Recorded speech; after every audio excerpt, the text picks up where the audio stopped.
Bom, vamos lá, irmãos, um pouquinho do resumo aí da nossa aula em relação à graça, os dons e os 5 ministérios, tá? Uma coisa que é importante a gente ressaltar aqui é que nós não somos salvos pelas obras, mas nós somos salvos para as boas obras. Efésios capítulo 2, verso 10 vai nos mostrar isso, que quando nós somos salvos pela graça, essa graça vai nos habilitar a viver boas obras, tá? E essas boas obras, elas são representadas por 4 pilares, tá? Proclamação do Evangelho. Segunda obra, o serviço aos nossos irmãos. Terceira obra, o bom testemunho, né, que tem a ver com mostrar Cristo com o nosso comportamento. E quarto, a ajuda aos necessitados. Logo, nós entendemos que quem foi salvo pela graça está habilitado a fazer boas obras. E essas boas obras é proclamação do Evangelho, que não é questão de dom, é ordenância. Uma questão do serviço no corpo que nós estamos inseridos. Então, todo crente salvo pela graça, habilitado para fazer boas obras, ele vai servir, não propriamente a um cargo, mas servir ao corpo, né, como diz em 1 Coríntios 12, ele vai dar bom testemunho e ele também vai ter um senso de ajuda aos necessitados, tá bom? E a gente entendeu isso na interação que a gente tem que ter com a graça em Mateus capítulo 7, verso 13, que Jesus fala, eu sou a porta, que ele também, que diz que é o caminho, que vai conduzir à vida eterna. Então nós entendemos que ele é a porta, o caminho e o alvo. O que é a porta? Esse sentimento que nós passamos, que é pela graça, não é a nossa própria força, mas pela graça nós decidimos. Então aqui é a nossa decisão, passar. A partir do momento que estamos no caminho, nós temos que andar. E esse andar aqui nos habilita pela graça a vencer o pecado, conforme está em Tito 2,12, e também fazer boas obras, como está em Efésios 2,10. E o alvo que tem a ver com a nossa recompensa lá no céu, galardão. Então, logo nós entendemos uma coisa muito importante, as evidências da nossa salvação. Uma pessoa salva, ela vai estar habilitada contra as obras do pecado e também vai estar habilitada a fazer boas obras. Nós precisamos entender que nem todo mundo que está fazendo obras do reino e não está fazendo obras do pecado pode ser ou não um cristão genuíno. Que Jesus declarou que muitos naquele dia vão dizer que pregaram, que curaram, que fizeram muita coisa, mas não o conheceram. Entretanto, a gente também não pode cair no pensamento liberalista, que é aquele pensamento que diz, sabe, falando assim, eu fui salvo pela graça, então ainda que eu peque, Deus está me perdoando, eu não preciso fazer boas obras porque não é as obras que me salvam. Isso aqui está errado, tá? Porque isso aqui é liberalismo, tá? Isso aqui também pessoas que não conheceram a graça.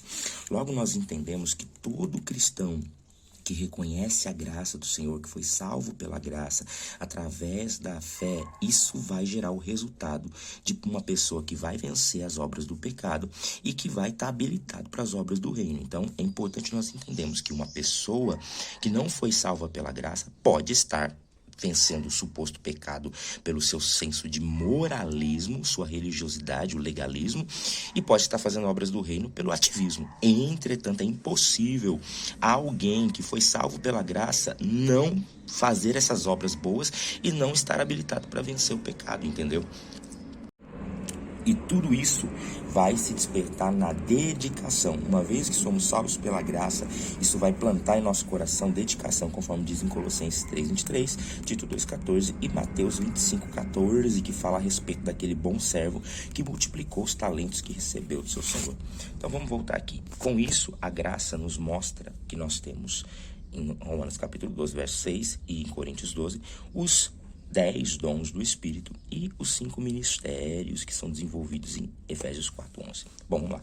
Então, em 1 Coríntios 12, vai representar os dons espirituais. Primeiro, sabedoria, que tem a ver com aquela palavra de aconselhamento. O dom do conhecimento, que é aquela capacidade de a pessoa transmitir a mensagem do Evangelho com um conhecimento muito mais aprofundado.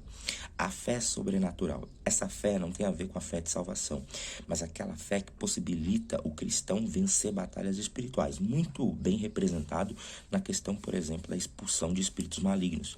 Quarto dom, cura, né, que tem a ver, como o próprio nome já diz, a cura daquilo que está enfermo.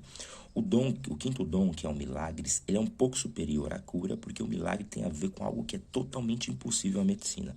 Sexto dom, profecia, que tem a ver com uma mensagem direta de Deus, que exorta, edifica e consola, tá? Dom de discernimento de espíritos, é aquele dom que é mostrado pelas pessoas que sabem se uma mensagem, se algo que está sendo falado, proferido, veio do homem, de Deus ou do diabo. O dom de língua línguas, esse dom de línguas aqui não é a glossolalia, tá? Que é a capacidade de falar em línguas estranhas, né?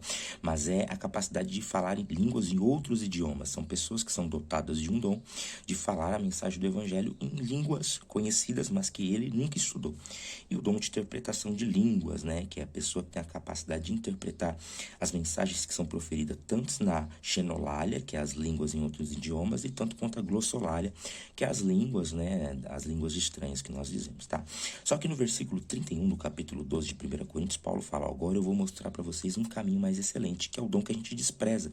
Que em 1 Coríntios 13, que ele fala que é o dom do amor. Só que esse amor aqui não é o amor filéu, que é o amor de amigo, e nem o amor eros, que é o amor, né, mais carnal.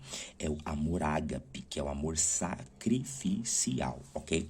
Então, dentro desse conceito de dons do corpo de Cristo, nós temos também os 5 ministérios, que são os 5 ministérios, né? Paulo, ele fala que ele deu uns para apóstolos, outros para profetas, evangelistas, pastores e mestres. Esse apóstolos aqui não é aquele conceito de apostolado dos 12 que Jesus viu, mas o conceito de apostolado pelo sentimento missionário. Apóstolo é aquele que empreende, sabe? É aquele que é como se fosse um missionário. Ele planta igreja, ele planta novas ideias, tá? Esse é o ministério apostólico, tá? Não o apostólico de ter visto Jesus, né? Mas o apostólico no sentido missionário, tá? O segundo aqui é o profeta. Esse profeta não tem a ver só com aquele pessoa que diz, ó, é isso que eu te digo, né? Mas o profeta tem a ver com alinhamento. O profeta entende o que está no coração de Deus e ele faz o possível, através da mensagem do evangelho, de alinhar o corpo de Cristo com o coração de Cristo. O terceiro é o evangelista. O evangelista tem a ver com a proclamação do evangelho de uma maneira mais incisiva, de uma maneira mais eficaz, tá? Os evangelistas são aqueles que têm uma capacidade sobrenatural de transmitir o evangelho de uma maneira criativa, de uma maneira poderosa, que é dom mesmo, tá? O quarto, pastores, tá? Pastor não é evangelista, pastor não é profeta, pastor não é apóstolo, pastor é pastor. Pastor é aquele que cuida, tá? É aquele que pega o seu coração no cuidado da ovelha. E quinto, e não menos importante, é os mestres, que são responsáveis pelo ensino do corpo de Cristo, tá? Dentro disso, a gente consegue desenvolver um desenho bem simples relacionado ao corpo de Cristo, tá? Então, os mestres são como se fossem os olhos, porque eles vão enxergar as heresias que podem estar sendo implantadas, os ventos de doutrina mundana, e através desse olho analítico, eles vão ver a necessidade de ensino do corpo. Os evangelistas estão mais representados pela boca, né? Aquele que proclama, aquele que fala. Os pastores, né, representam a parte do coração do corpo de Cristo, aquele que envolve mais o sentimento, o cuidado, né, o amparo, a consolação da ovelha e também, é claro, a exortação.